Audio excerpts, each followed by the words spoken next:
need to send those vibes to.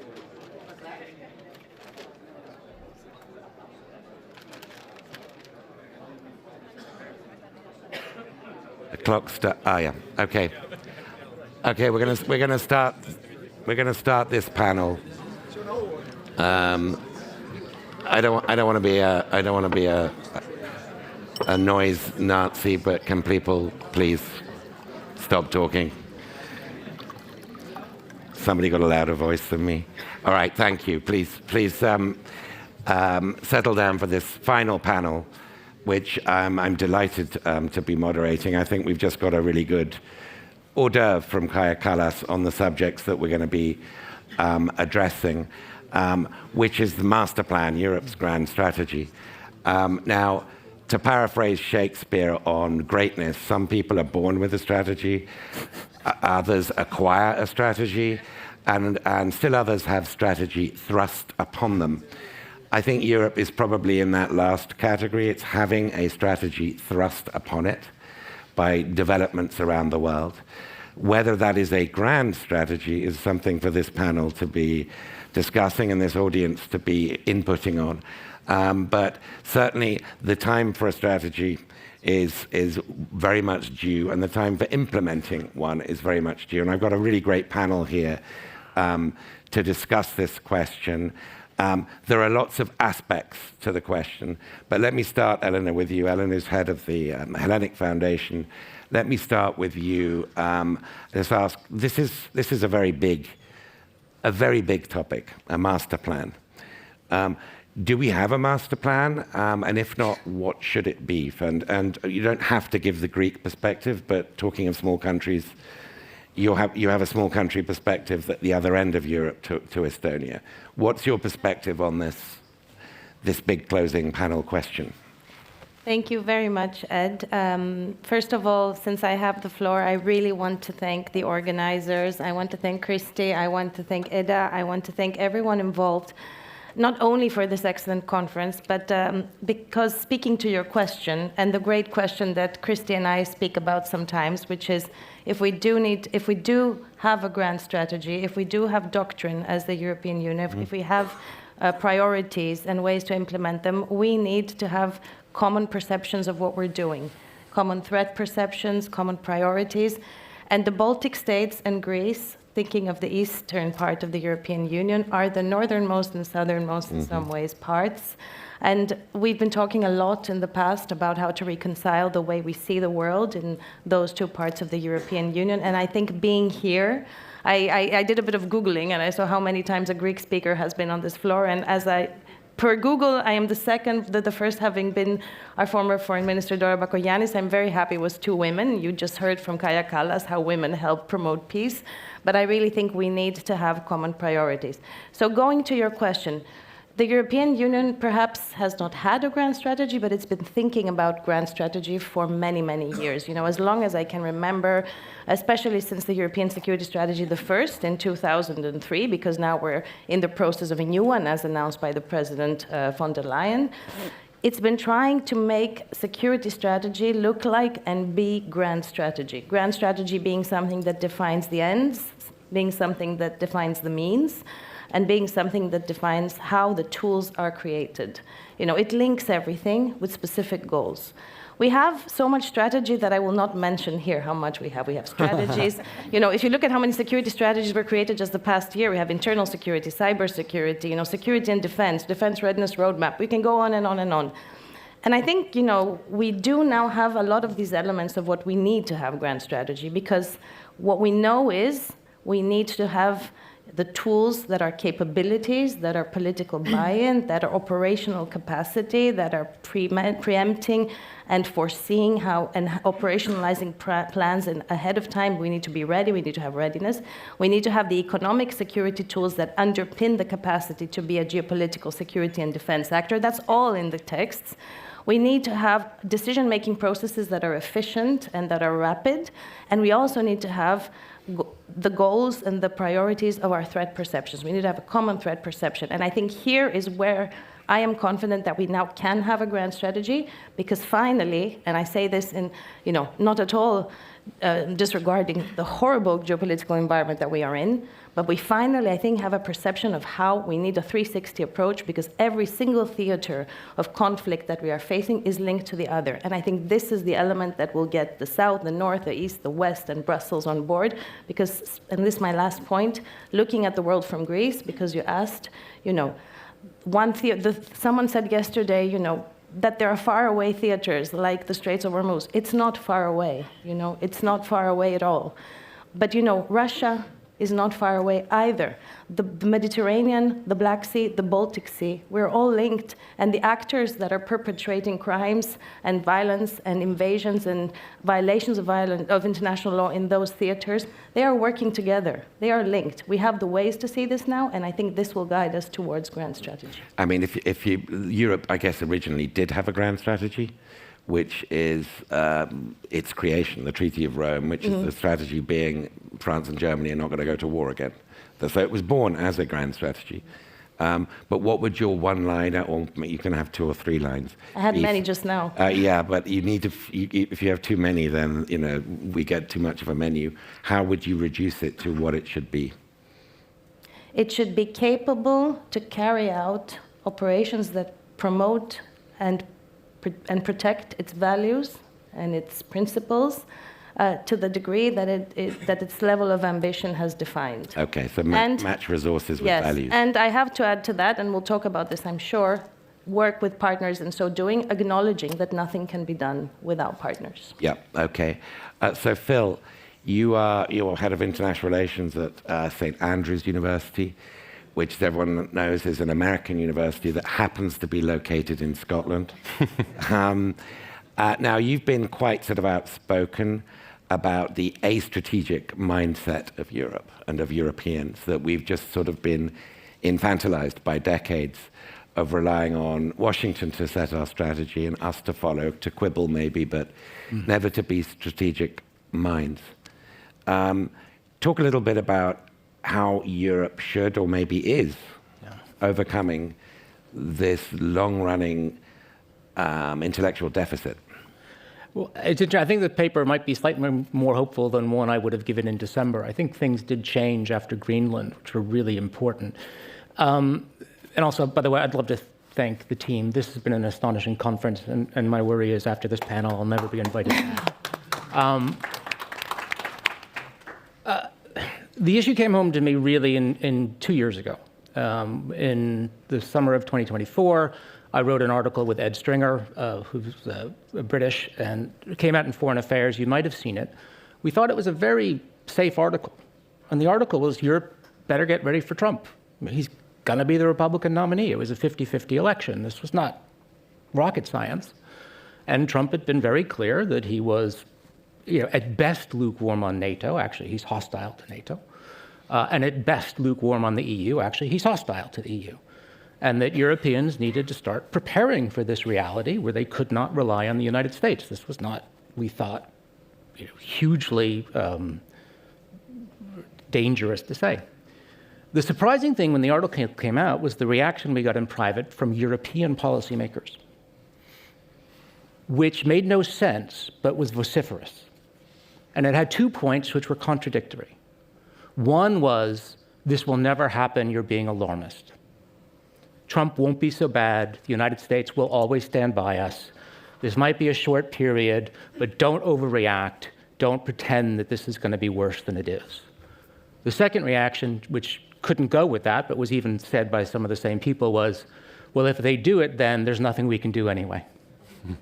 We're doomed. We can't defend ourselves. So that there was this double combination. And what actually became clear when Ed and I were talking it over, we had a number of heart-to-hearts. What the heck is going on in this reaction? And the feeling we came is actually Europe had lost entirely the ability to think for itself. It had no muscle memory. The muscles had all atrophied.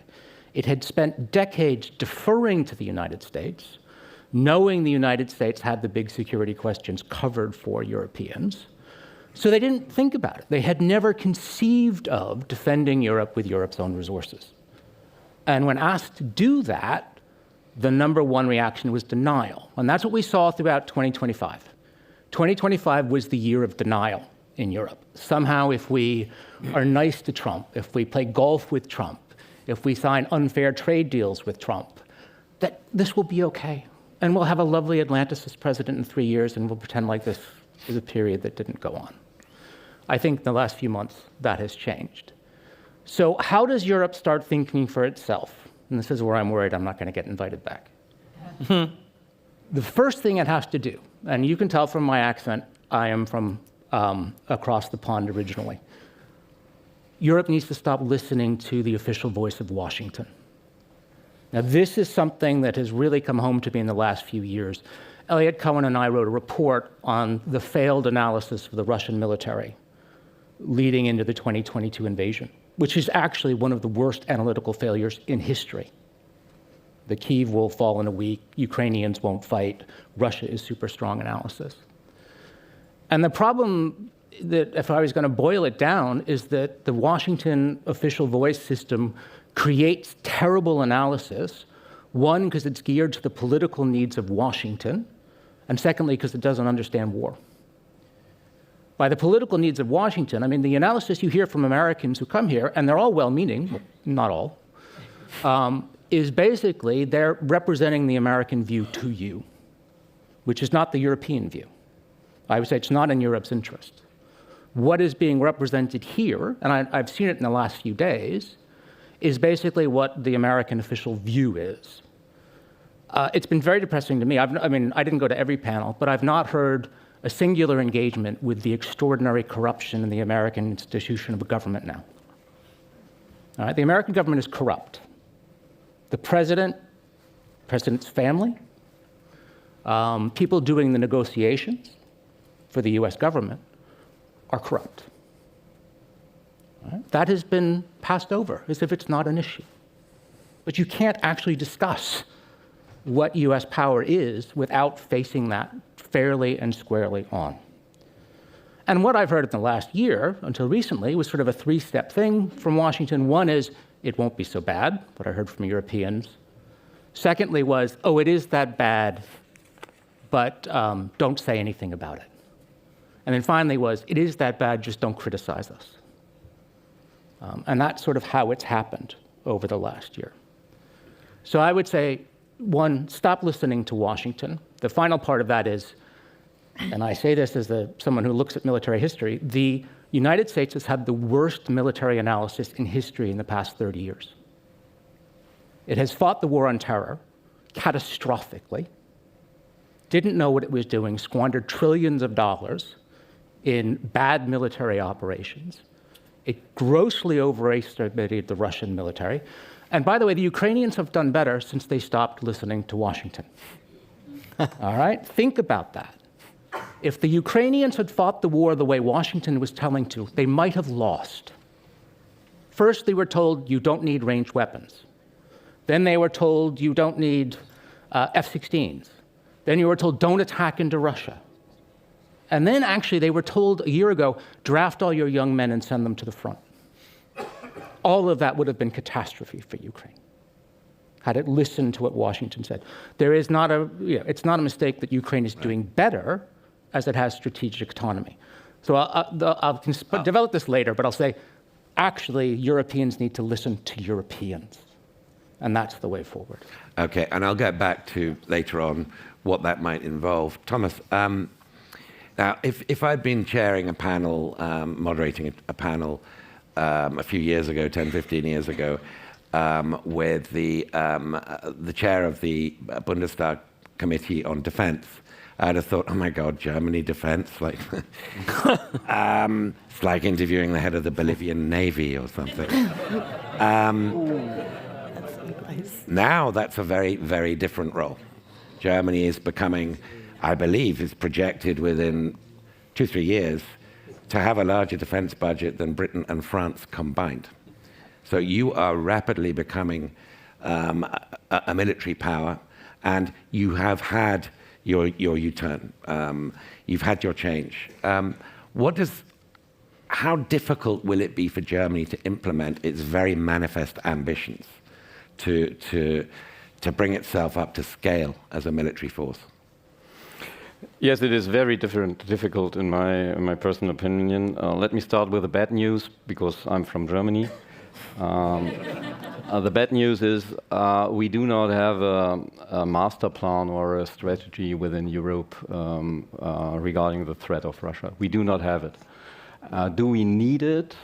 I think we do not have a gap of strategies. We need a plan, and we have to start our work for military capabilities. That's the only answer. And in Germany, as you mentioned, in the past we had the problem that we didn't spend enough money for our military budget. So this is over. We don't have money. We do have a budget by debt. So we have to be careful with our money. But we are able to spend money for military capabilities. So that's the good news. And I think, as Kaja Kallas already mentioned, with the headline, "Together we are strong," I think together we are able to be strong. Today, I would say we aren't strong in Europe in military regards. We have to work on that. And that's my answer to the question. We have to start with our work. We do now have the ability to do that. Europe has the second largest defense budget in the world. So this is no longer a debate about money. It is a debate of using money for military purposes. And we do have the money together, we do have the technology, I think we do have the economic strength to give the right answer. We do have the industrial base, and we do have the capacities to give the right answer. So what we have to do now is to put all these things together, and then we can give the right answer. And when you ask me what are the biggest challenges in Germany, so I think we do have three very big challenges. The first one is to increase our own capabilities while supporting Ukraine at the same time. This is not only a debate about money, this is a debate of military platforms and support and so on. And the lesson we learned from the intergovernmental meeting 3 weeks ago is that we can tell our people in Germany that supporting Ukraine is no longer a one-way road. So we can learn from their daily experience from the battlefield. We can share their battlefield data. We can share their innovation and technology in defending a typical Russian war. So yes, to increase capabilities is a main issue in Germany. The second issue is to increase the personnel in our army. That's very ambitious. Currently, we do have 180,000 soldiers, active soldiers, and we have to have 260,000. We have to increase the number up to 50% as soon as possible, and we have to triple our soldiers in reserve. So this is very ambitious. We will try it by volunteer service. I'm not convinced that that will work. So we will have a new debate about conscription service next year in Germany, I think. And we have to do this debate with our citizens and that hands me over to the last challenge we are facing. That's the mindset of our population. So this is very different from the mindset, especially in the Baltic states. So in Germany, my children are 28, 25, and 23 years old, and they grew up in the belief of everlasting peace and prosperity. They are not used to have debates about army and defense policy and security and so on. So we have to train them to be part of this mind change. And this is my last remark, because we had a very interesting poll last year in Germany, in which the majority of the people agreed that we should go back to service by conscription. Mm-hmm. But only a minority of the people are willing to do the service by themselves. And that's, I think, the problem we do have in Germany. On an abstract level, the people already know that there's a threat and someone should do something. And the problem we do have is to train the people that this will only work when they are part of this movement, of this mind change. And those are, in my personal opinion, the main three topics we have to discuss in Germany. Thanks, and they're very interesting. And I'm particularly interested in your input versus output point, which I'll get back into, because we're obsessed with 2.5% or 5% of GDP. What matters is really what's the outcome to this spending. And so we'll get back to that. Christy, you're from another small country, but this end of Europe. And you're, in terms of the 360 degrees, you're more focused on the Ukraine, and I guess they're more on the Strait of Hormuz, but we all share these, as Eleanor pointed out, a lot of issues in common. Now, debates about what the EU master plan should be, although I know this is titled Europe's Grand Strategy, not the European Union's Grand Strategy. So as a Brit, I'm delighted with that title.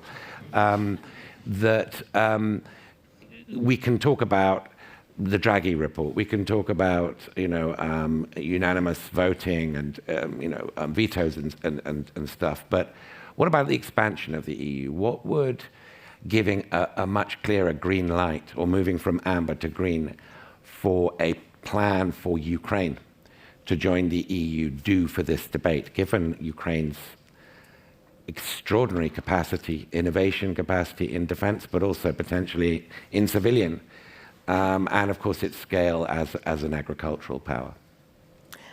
Thanks for the question. First of all, I prefer to speak about enlargement and not expansion of the EU. And I want to say, to begin with, I feel kind of humble sitting here between very senior German and French experts, trying to bring in the Nordic Baltic perspective. But I do want to stress that small state agency matters. And of course, some countries in Europe are even smaller than others, such as my own. But what our experience proves is that, indeed, it matters what small states do, because without our own agency, our own determination to be where we are, independent, part of Europe, we just won't exist, being neighbors of Russia. So for us, our agency is an existential matter. And we're kind of used to doing impossible things. When Estonia applied for EU membership in 1995, I must say the French and the Germans were not particularly eager about the prospect, or some also thought that it was not really realistic or feasible to have these small post-Soviet countries in the EU. Can you remember any other countries that were enthusiastic? Sorry. UK! Yes. Oh, yeah. I knew there was one. Yeah. Just getting to the Ukraine issue, it may have seemed impossible to many Western Europeans in the 90s to have the Baltic states in the EU, and even more impossible to have them in NATO, but here we are. So what are the almost impossible tasks that we and Europe are facing now? First is to build up a credible European defense and deterrence vis-à-vis Russia that will not collapse with a much reduced US contribution. And second, very closely related task is to integrate Ukraine to Europe and to European security and defense. So these are really closely intertwined. And I think without having Ukrainians on board as part of European defense, we will have a much harder time, actually, to make it work. And we have a lot of expectation management to do here. At some point, there was discussion about a fast-track membership for Ukraine that kind of came up in relation to this 28-point or 20-point or whatever point peace plans for Ukraine, and it was meant as a kind of as a prize for Ukraine for making painful concessions, that they would have a fast-track membership to the EU. And I'm not sure that was a very helpful way to kind of see the way forward. First of all, the peace plan was not really feasible at the time. We need to prepare for the war still to continue and just keep supporting Ukraine. But we need to be able to integrate Ukraine step by step to Europe, even although the war continues. And let's be honest, full membership in the EU is not realistic as long as the war continues. Sure. But we need to have a path that kind of brings Ukraine into the European structures. And there are many very practical things happening, not least in the defense sector, cooperation between defense industries, like our companies actually working very closely with their Ukrainian partners, testing their stuff in Ukraine, and then Ukrainians placing some of their production to European countries. So this is just an example of how deeply integrated we are actually already becoming.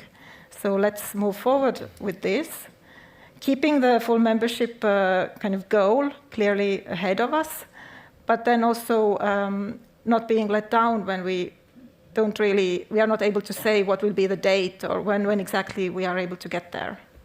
So, I mean, master plan, is something that we're not debating in the abstract. And that's why Ukraine and what happens in Ukraine is very important to this whole discussion. Bruno,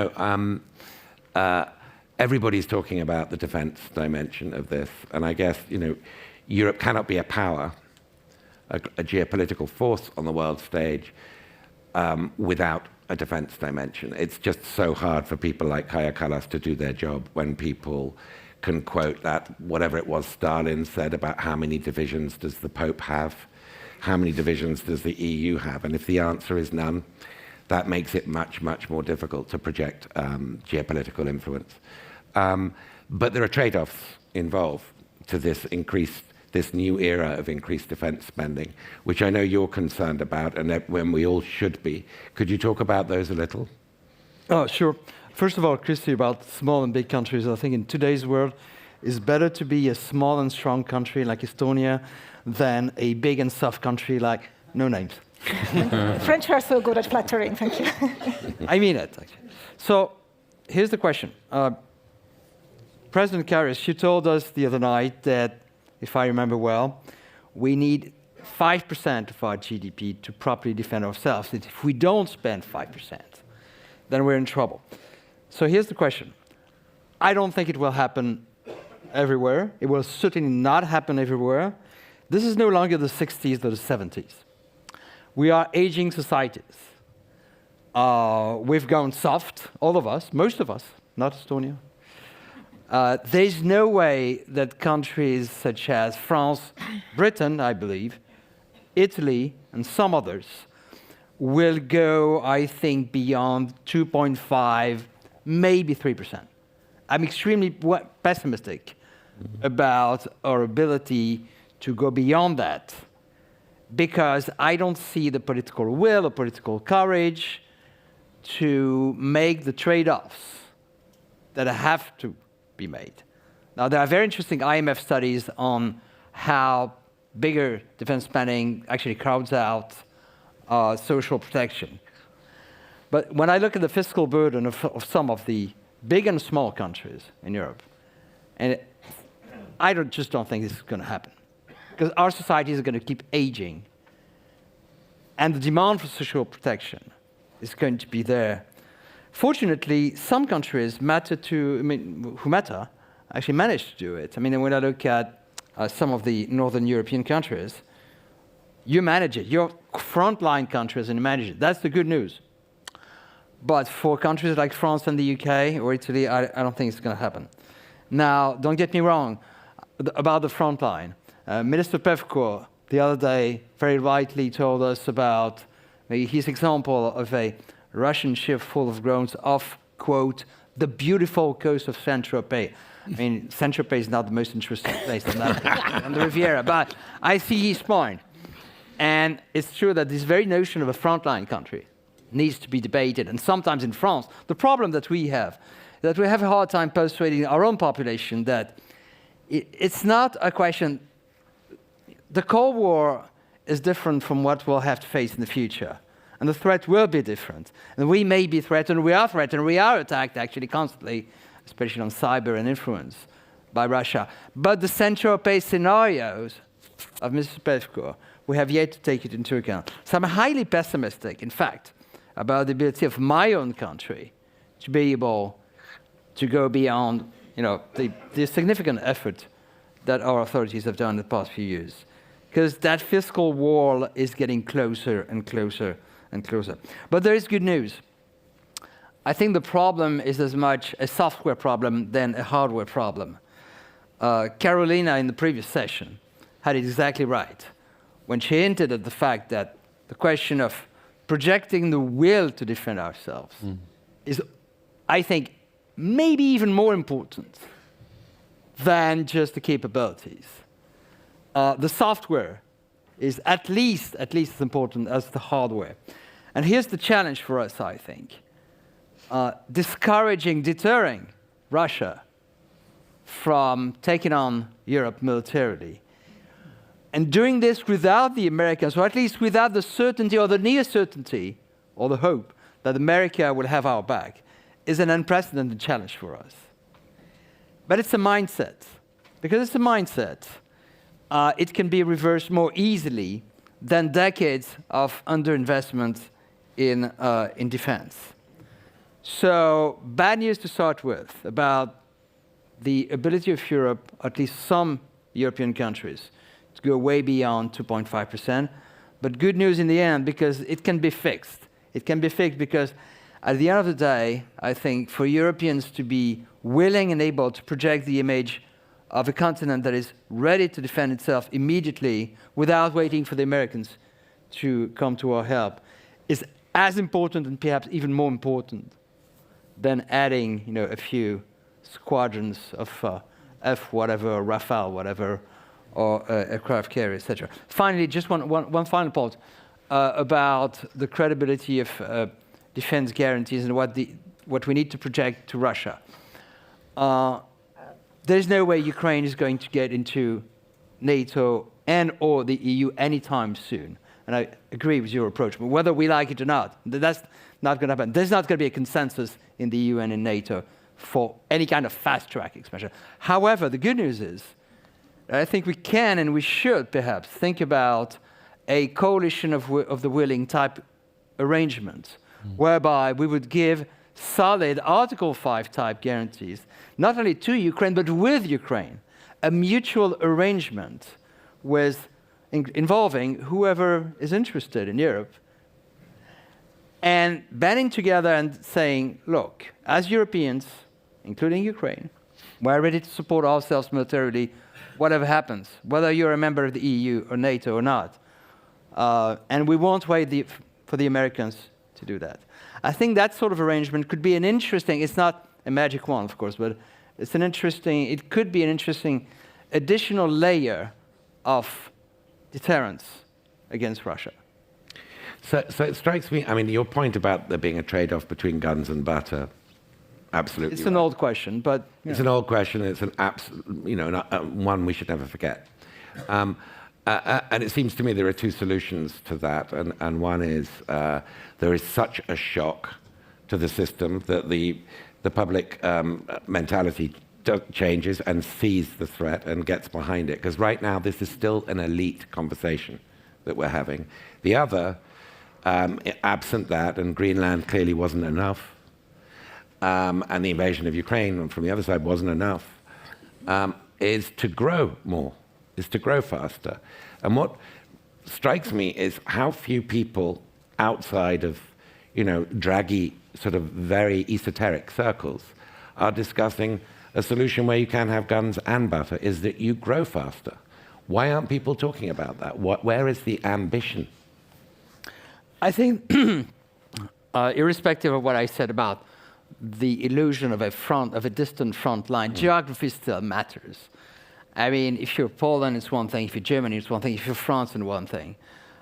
We know in France that we are much more distant to where the military threat, the main military threat lies, than it was during the Cold War.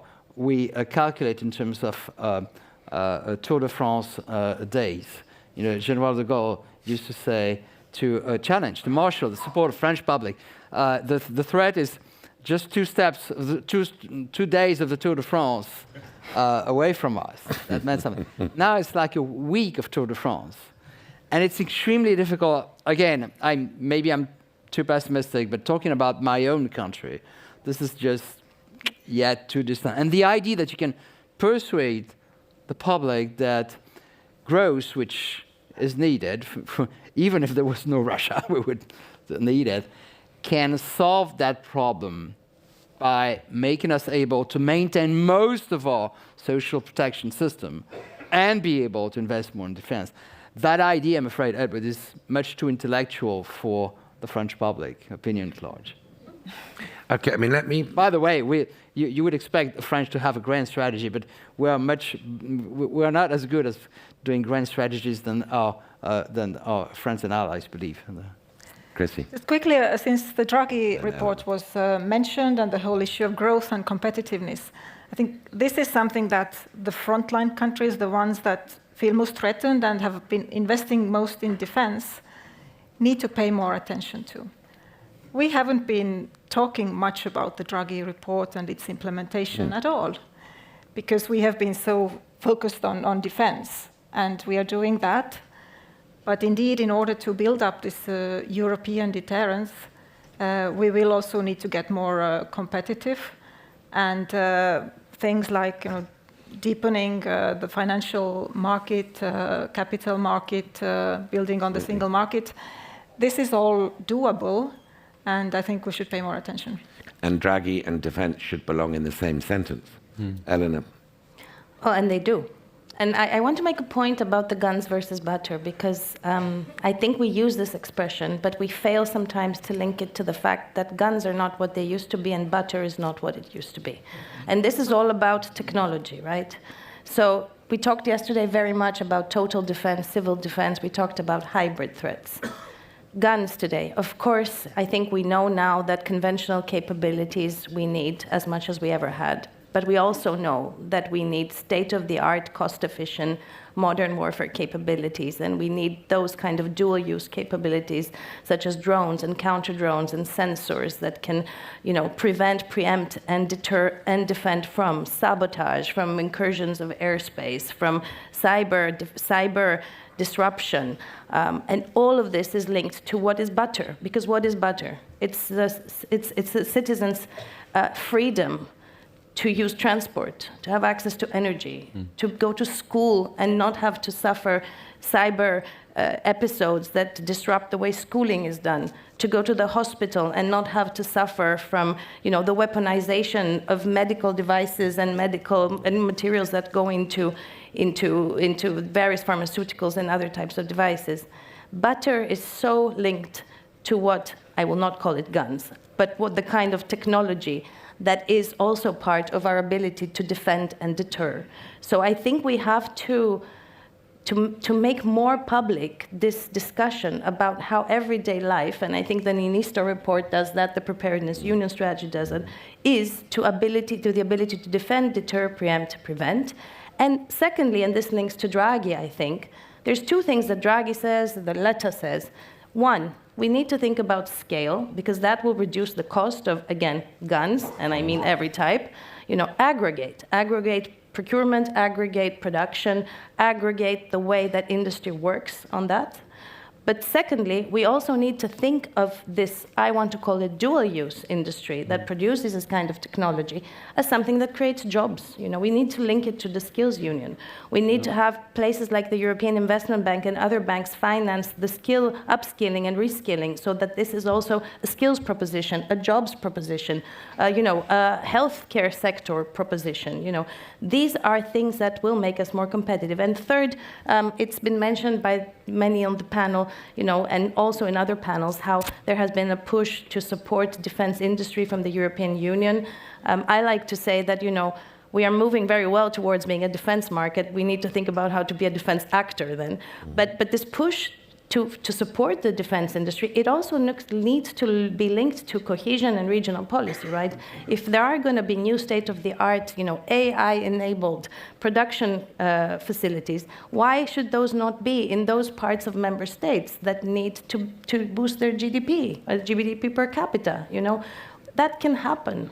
So I think the proposition should be how to think about technology and hybridity as an environment that will finally enable the efficiency to spread out throughout sectors. It's an excellent point, and notwithstanding your point about reimagining what guns and butter actually are in today's world, which is very well observed.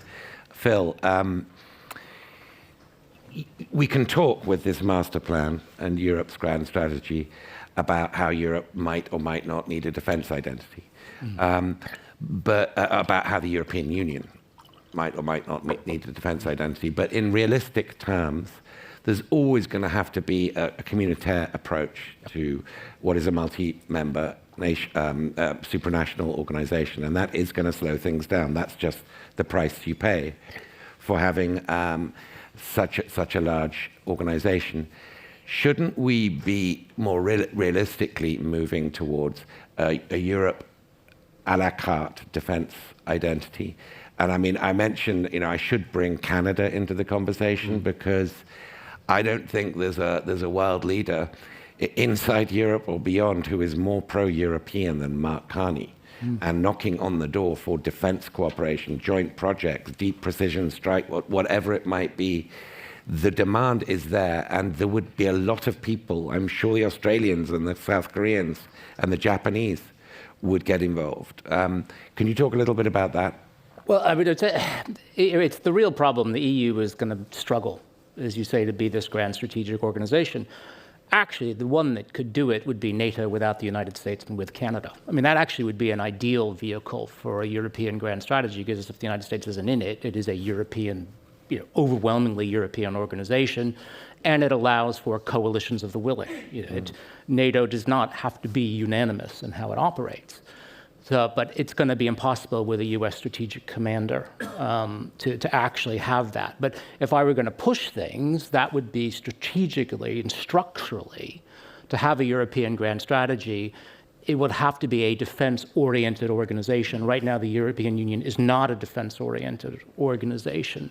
So I would certainly think that would be the way to explore. And it might start by a coalition of the willing in the states that we've heard, the Nordics, the Baltics, Poland, now Germany, the Netherlands. It brings the United Kingdom in with Norway into this group, which could provide a great deal of pretty clear-headed strategic thinking. The positive thing, it's interesting, I've spent the last 3 years depressing everybody. But the last few years, there has been one thing that's been really impressive. And that is when Europeans trust their own analysis and stop listening to Washington, they usually make far better choices. And I'm going to take you through that process. Because there isn't a European voice, though, we don't know it. When Washington said, we're really worried about nuclear escalation in 2022, don't want to help Ukraine, don't give it ranged weapons. What was interesting is it was the states close to Ukraine that weren't worried about nuclear escalation. They basically said, no, this is not what Russia's going to do. You don't understand. You're overreacting, Washington. You're making a very bad choice. And actually, from that point on, when Europeans have acted on their own, they've been far more effective. The French and British decision on Storm Shadow Scalp, which Washington said, no, that's too escalatory, was a really important decision to provide Ukraine with ranged weapons. And that was a European-only analysis. And this really came home when I was studying the pre-2022 analysis. The really good analysis on the Russian military was in places no one listened to, like Helsinki, Kyiv, Warsaw, and dare I say it, Tallinn. They had a much better understanding of the strengths and weaknesses of the Russian military than Washington had. They didn't believe it was this overwhelming force. So interestingly, when I asked, why didn't you say it more forcefully, they just said, well, we felt we couldn't buck the tide. Washington was so dominant in this view of Kyiv falling in a few days, as was Berlin and others, that the view was the big powers who had this view, and we who were closer to Russia couldn't speak our mind. So actually, Europe, I would think, when it comes to Russia, not to our problems, but when it comes to Russia, what the last few years have shown is that European analysts are much better. And they understand the strengths and weaknesses of the situation. So if you want to create, if you can find a vehicle to create a grand strategy for Europe based on your own analysis, it'll almost certainly be better than what we have seen in the previous decades. So that's actually a positive. One final thing I want to say to the defense thing. Yes, I'm so happy to hear this. It's not guns versus butter. I'm not an economist. However, it is fascinating to me. I'm old enough to remember the 1980s. And actually, the American view back then is the EU is becoming a really dangerous competitor to us. Really, it's really technologically conversant. And in the early 1990s, you probably had a phone made and developed in Europe. A lot of your high tech was made or developed in Europe, not in the United States, and produced in China. European decline can be almost ideally matched to when the Europeans stopped thinking about defense and spending on defense. When did Europe go into decline? In the 1990s, relative decline. When actually it didn't spend on defense. It didn't think strategically. All right? I think it's both an economic and thought process that went on. Europe stopped thinking in its own interest, and then it stopped actually economically acting in its own interest. So I would say, I don't believe spending more on defense will take away from butter, as it were. In many ways, the success of the US economy is partly because it's supercharged its defense sector. It's led to a lot of problems now with corruption, but actually that would be, I think, a very positive thing. Europe will have so much more better high tech if it invests this defense spending money wisely than somehow if it just goes back to the old way of doing things. So I want to get three of you in before we go to questions, just sort of have questions in mind in a moment. But we've got, Christy, I'll come to you last. We've got a representative of Germany and a representative of France, two very eminent figures on this stage, and whether that we're talking We can about, solve the FCAS problem here on the stage. well, I mean, there is no better time than now or place than Lennart Meri. So whether we're talking about inside the EU or a la carte, Franco-German cooperation is essential to this new master plan, correct? And you've been having your frictions, particularly over industrial defense strategy. Are you going to overcome these? Has the shock, sort of recent shocks, been enough for you to bury those sort of fairly vested sort of domestic commercial interests in the interests of larger strategic common purpose? And I'm going to ask each of you, and I know you're not representing, but you are.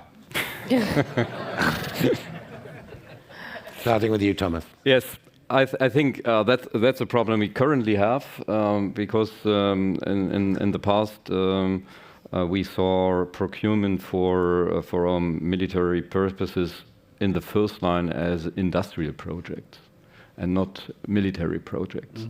And that's the problem we do have currently in some common procurement processes with our friends from France, for example.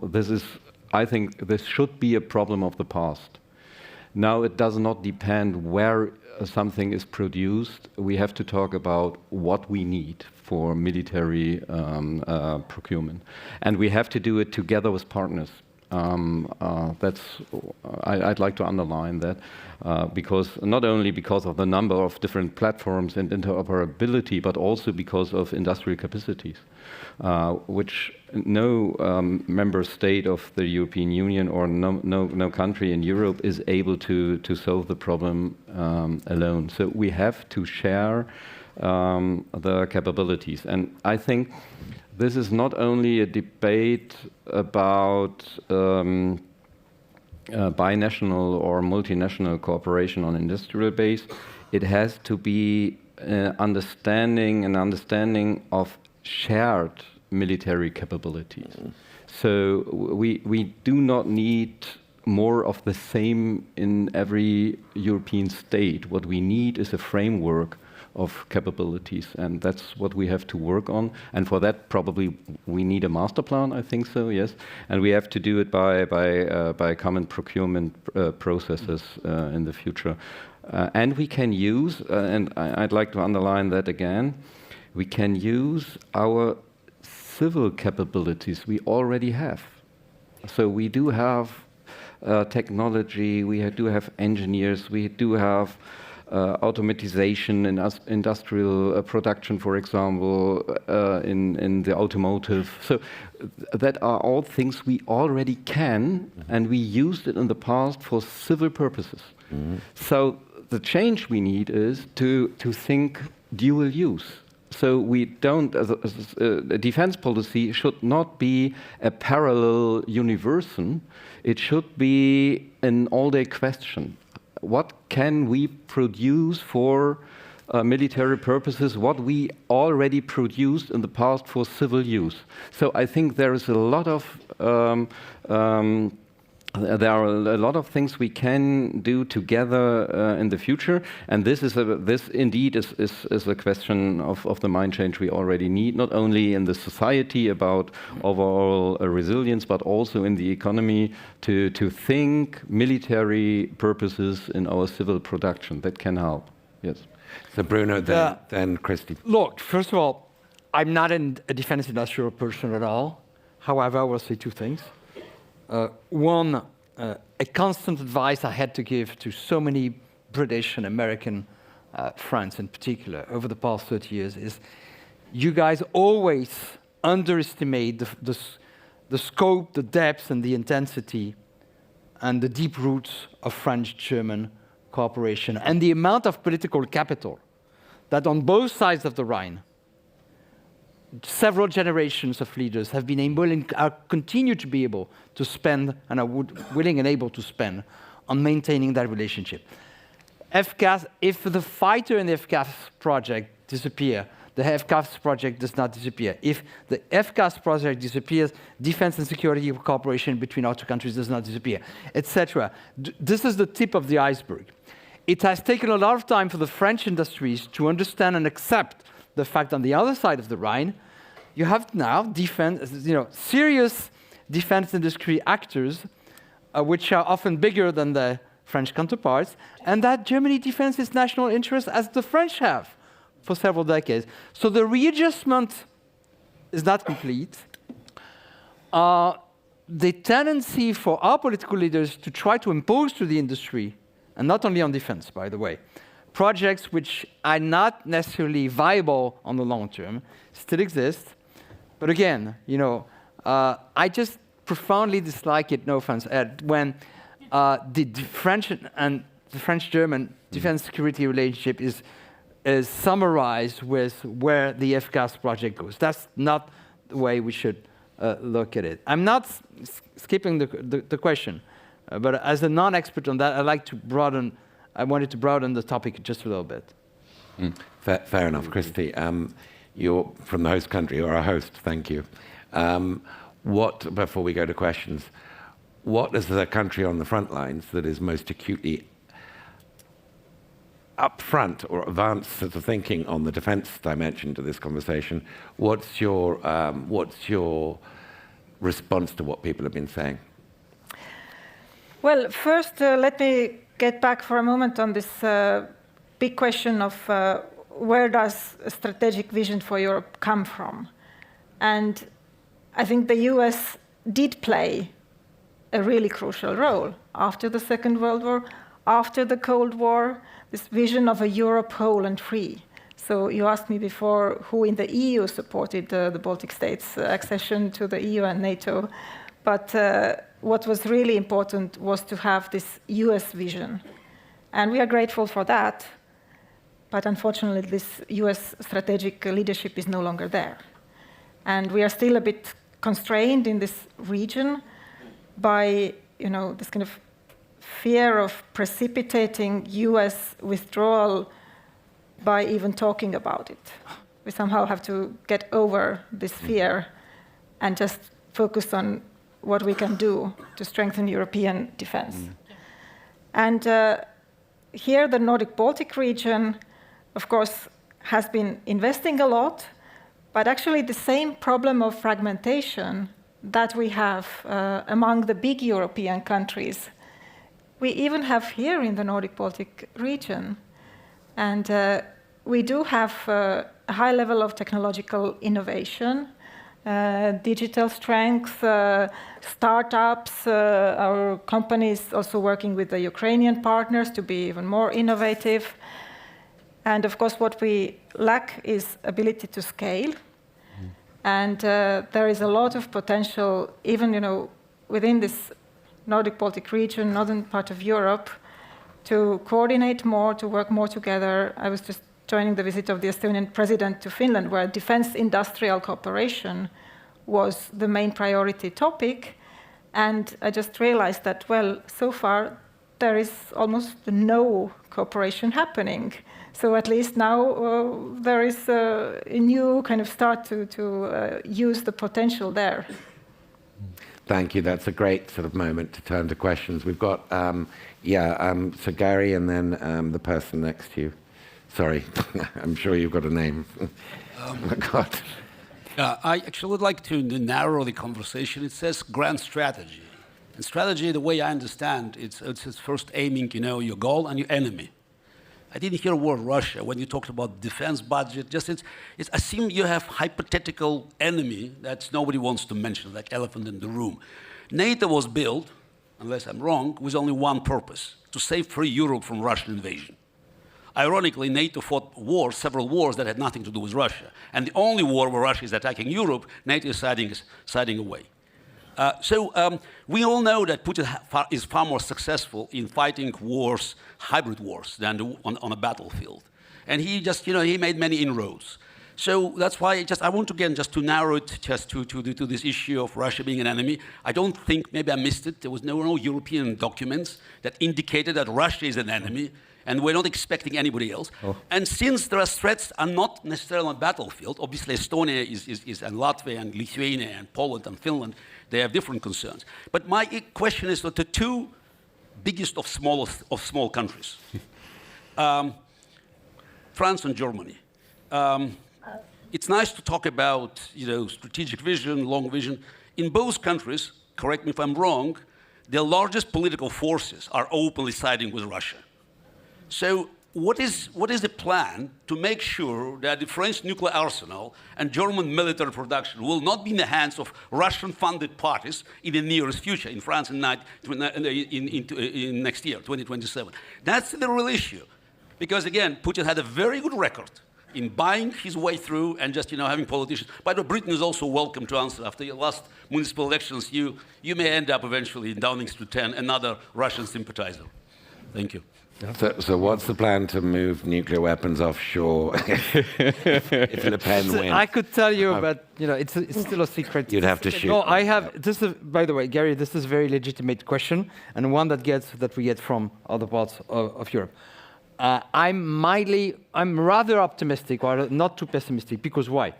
The National Rally, which has a good chance, but it's not a given, to be in power in 27, has understood that it has to do everything it can to normalize itself, to not scare people, and to continue to act in Europe as one of the, quote, major powers. So hear me out. They are slowly but surely getting rid of their worst talking points about Russia and Putin. They're not there yet, but I'm rather confident, or rather I'm not too pessimistic about Marine Le Pen or that young robot that I don't think will be elected anyway. I mean, she would be better than he, paradoxically, even though he is the ones that started saying, hey, we need to change our position about Russia. There are still questions about financing and influencing within the party. But the top of the party has understood, because it's no longer something that the French would support, and because they would want to be seen for their own agenda in Europe as a responsible power. So that ship has changed course. So I'm just mildly reassuring or mildly optimistic, even though I think this will cause a national rally in power, will pose us tons of other problems. But she or he would not be Orban. Okay. Good answer. Eleanor and then Phil. Both want to talk. First of all, I want to thank Sir Gary, because as we were speaking, I was feeling we were falling into that terrible trap of going into the nitty-gritty of policies and forgetting the grand of the strategy, and thank you for doing that. Having said that, and not being from the obvious country, I think I began by saying it is now obvious across the EU member states that Russia is linked to every threat. I say this because in our previous collective threat assessment as EU, not as Europeans, but we should have one of those too, Russia was among the threats, but it wasn't clear what was the priority, and for that is because of diverging threat perceptions. Since then, we have studied it more. We know that anything that is happening in sub-Saharan Africa has a Russia element, that we saw it in many ways. We saw that in the Middle East, proxies are supported through other proxies of Russia. We see the inevitable links of influence in that very important space, which is the Black Sea, Central Asia, and the Caucasus, which lies between Iran and Russia. And clearly, those two non-like-minded rivals and then enemies are influencing the region. So I think there is no doubt now anywhere that there is the Russian threat as perhaps point number one of our grand strategy. And I thank you for bringing that point back in. The only optimistic thing I could think about in the context of a scenario where pro-Russian forces come to power, which I cannot even begin to imagine, in the context of what you asked, is that they're also very anti-EU, so I imagine they would also stop all this effort to generate more budget for and programs to support EU defense industry. But it's a scenario I think that we should prepare to deter rather than even consider the dimensions of whether they would use EU funding to do their defense plans. Phil. I'll be very quick. On the nuclear stuff, exactly right, because right now we're still living the lie of 2025. I thought it was the Undersecretary of State was honest on the first night when asked if the United States would defend the Baltics. He refused to say yes. All right. I thought that was really, he could have easily copped out and said, of course, but he refused to say yes. And I think that is the truth. The United States is not going to be committed to the defense of the Baltics. Right now, there is no nuclear shield over the Baltics. It does not exist. All right. So that Russia has the ability to threaten nuclear weapons, and I do not think the United States would reply. That means that ultimately the French and British invented deterrents have to end. There has to be a European nuclear deterrent going forward, which will reassure the frontline states. Because if the frontline states do not believe that a French government or a British government will fire a nuclear weapon to defend them or threaten Russia, then they will be exposed. Honestly, right now they're dishonestly exposed, but they would be honestly exposed. So there was going to have to be that. I mean, that was one of the things Ed and I wrote in the article. There's going to have to be discussions about a European nuclear deterrent with a European command structure that would reassure the frontline states, or those frontline states will just develop them themselves. You could have a nuclear-armed Poland. I mean, Sweden talked about a nuclear weapon in the past. You could have about 5 or 6 nuclear-armed states. I think right now Ukraine would be mad not to be thinking about a nuclear program. So can I just add two remarks to Gary? Yeah. So first of all, I mentioned Russia in my opening statement, and our military strategy we published last week or 2 weeks ago. This is very, from a German perspective, it is very clear. It hasn't been such clear as it is right now that Russia is the threat, is part of our military strategy. And another one is this is not an abstract threat. We will be addressed by the first strike of Russia as well in Germany. So this is a very clear message to our population that that is a wake-up call in our strategy we have in Germany. And the second one, I think the problem we do have with the right-wing party is not that they are not elected because they are pro-Russia. They are elected by very different and difficult reasons. It is a multi-dimensional problem we do have. And I'd like to say this is an express of a big mistrust of the population in the government. They are not elected because they do have a special relationship to Russia. They are elected because the people believe that the current government and the political parties in Germany do not perform. So this is not an answer we can give only by this is a pro-Russia party. We have to continue our work against the ideology of this right-wing party, and it is our daily work. Okay. Very quickly on the Russian threat. I mean, there used to be a time when my role in many panels on European security was to remind everyone or try to convince everyone that Russia is a serious threat. But I don't feel I need to do it anymore. I think, you Not today. are all convinced. Nowhere in Europe. This doesn't mean that we would no longer have any differences of views amongst Europeans. And I am a bit concerned about the time that will come after the war in Ukraine stops. And then I think the disagreements will become more visible again. They are a bit hidden at the moment. But of course, what we are seeing even today is all this discussion about when and how to reopen dialogue with Russia. And there we really have different views. And still this thinking in many European countries that somehow just by starting to talk to the Russians, you can alleviate the threat. Which I think we should have learned by now that this is not the way to go.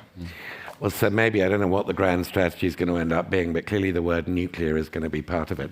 I'll take 2 or 3 questions. I said I would take you, but yes, you and then the lady behind you, and then we'll, but try and ask them quickly, and I'll try and ensure that every panelist doesn't answer every question. Okay, Alan Riley, College of Europe. Is this issue to do with we can't afford it? I think there is a historical parallel. The Brits started World War II with debt at 150% of GDP.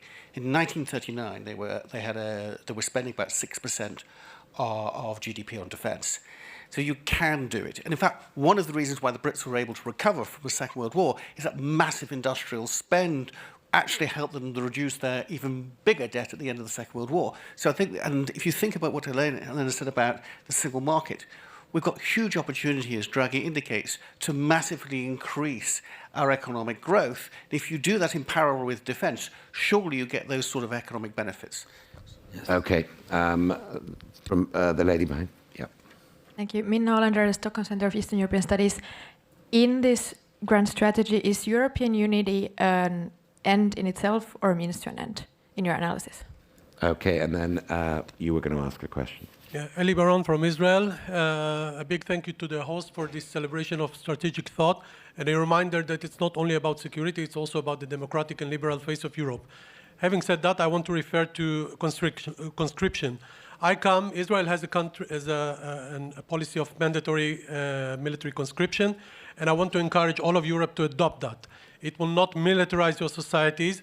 It will create a melting pot, a social melting pot where people care for each other, care for their countries. They assume responsibility, they exercise authority. You will have better leaders in business and science and academia and civil society. Your GDP will grow, your high-tech industry will be better, and I wanted to hear what you think about that. It will make you more ready than ever to all these challenges we're talking about. Okay, who wants to answer? I'll be very quick on those questions. The first 2 questions. We don't want to leave time for another round because there were a lot of hands. Okay, I don't think the Second World War is an apt analogy for what we can do and not do from the point of view of fiscal expenses and budget. Again, our society is extremely different in terms of demography, in terms of the way of pensions. And so, I mean, the 40s, the 50s, the 60s, I'm not sure they're relevant analogies about what we could do theoretically. The EU is both a means and an end, but I don't think that it can be the main vehicle for our future continental and pan-European defense. Unity. I thought you said unity. But that allows me to say we forgot about one possible institution which can be very helpful for the kind of coalition of the willing we talked about, is the European political community.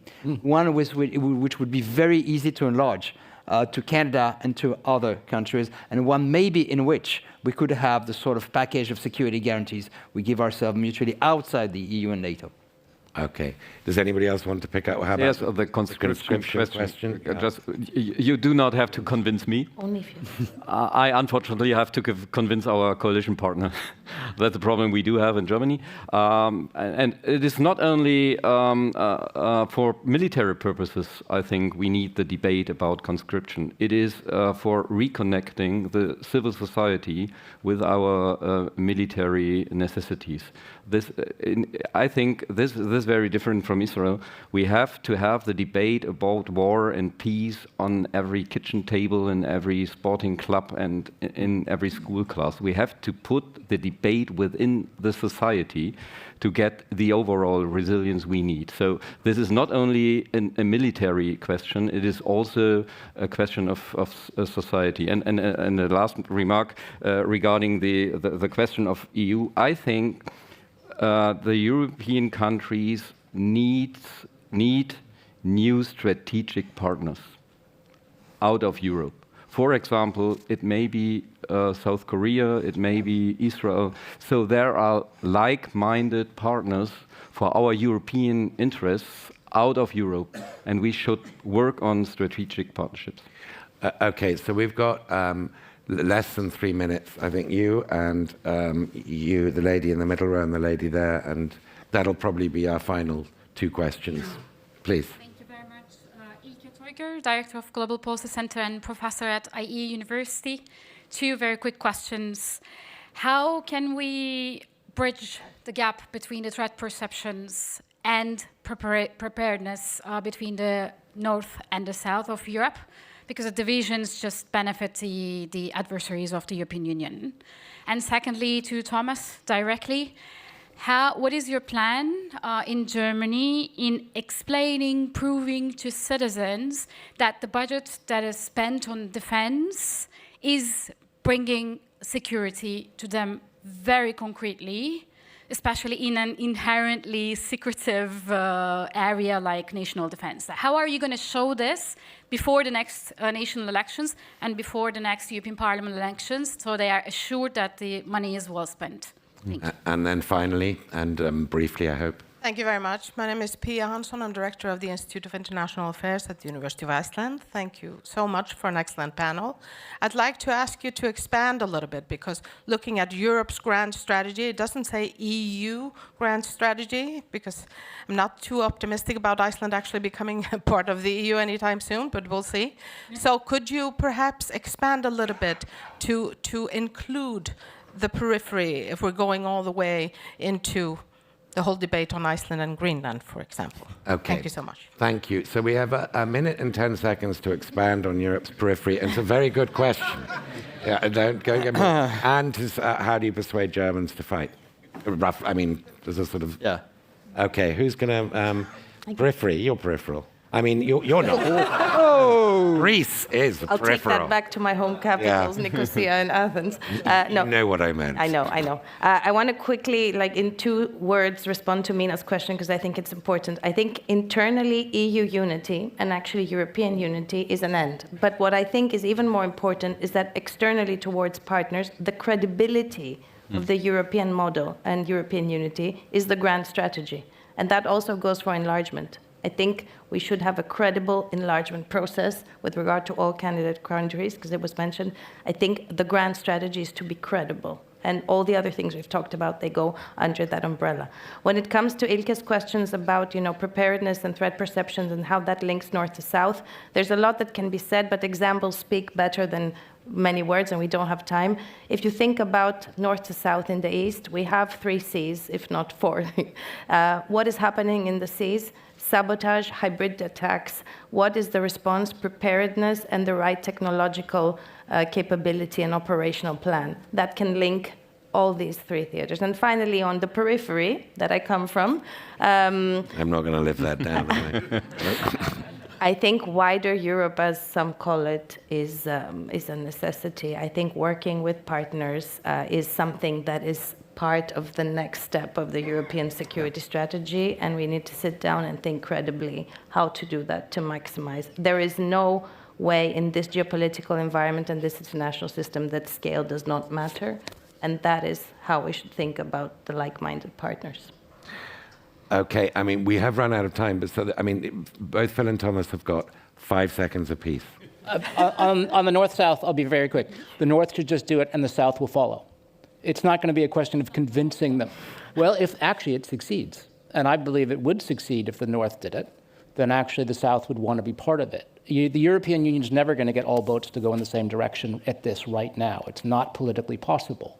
But the states that take security seriously will need to act on that for themselves. And my guess is that will actually be a success. And that would be attractive to other states. And it's not just north-south, by the way. Greece has been spending a lot on defense. And We are defense. south.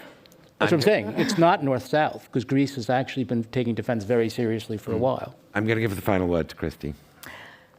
Well, I think we do need to envisage a European security architecture that does involve countries that some of them are not in the EU, some of them are not in NATO, Ukraine, UK, Norway, Iceland, Canada. We need to find a way to have all of them in.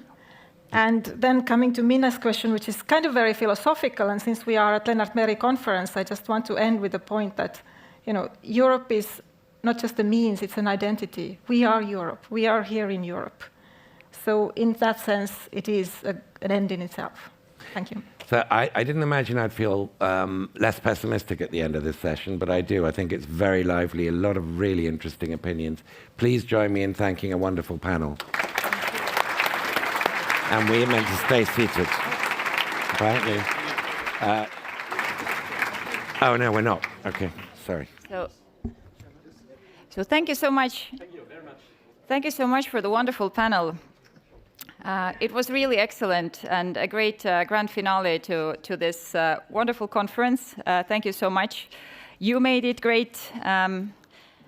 So, dear President, Excellencies, dear friends of the Lennart Meri Conference, as a retired poet, when in doubt, I tend to look at language for answers. In that respect, I find the word security in Estonian, julgeolek, quite telling, as it literally translates to being brave. So from the perspective of the logic of the Estonian language, security is inherently something that requires bravery, grit, and perseverance. Europe was, of course, central to President Lennart Meri's political thinking. Among many memorable observations, he once said that Europe is a mosaic, not a soup. Perhaps the same can be said about this year's Lennart Meri Conference, which brought together a diversity of opinions and viewpoints that created a vivid, if at times sobering, discussions. And having joined last August, I am new on the LMC team. So thank you for the warm welcome. And the main thing that I have already learned about LMC is that it's not a team effort. It is a community effort. At the end of the day, it all comes down to this wonderful network that creates synergies that make this conference. I thank all the speakers and participants for sharing your brave and candid insights in line with this year's main theme. The Meri family for their support and valuable advice. I thank the President of Estonia, patron of this conference, as well as the President's Office, our other partners, the Ministry of Defense, the Ministry of Foreign Affairs, the Government Office. We are also grateful to particularly grateful to the Estonian embassies around the world, and of course the embassies covering Estonia for their close cooperation and tireless assistance. Our main sponsors, DevSec Intel Solutions and Jaan Tõnissoni Postimehe Fond.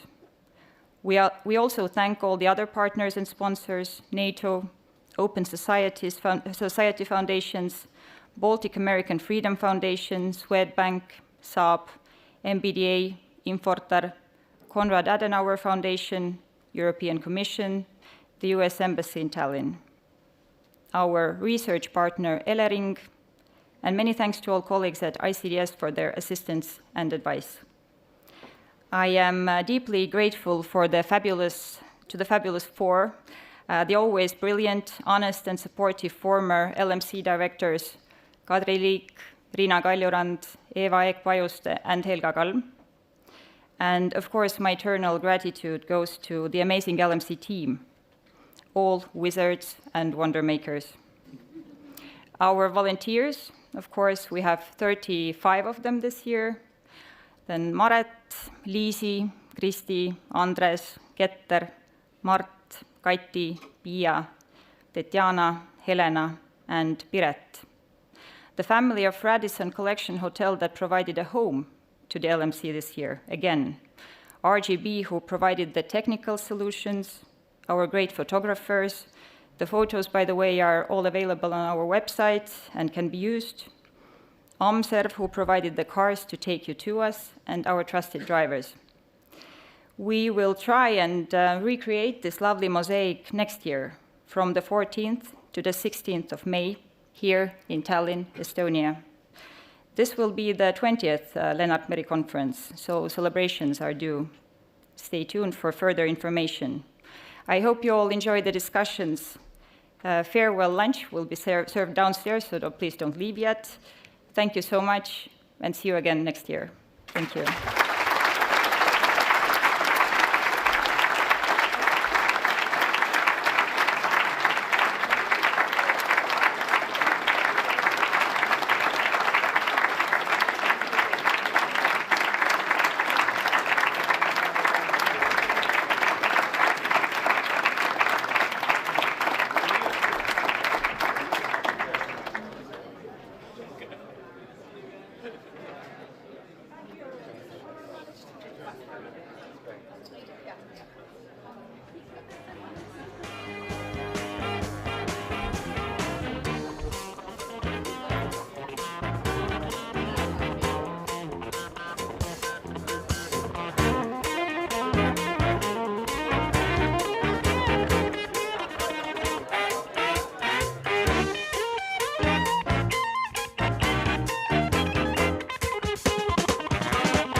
Get that crazy feeling, I know I'm in trouble again.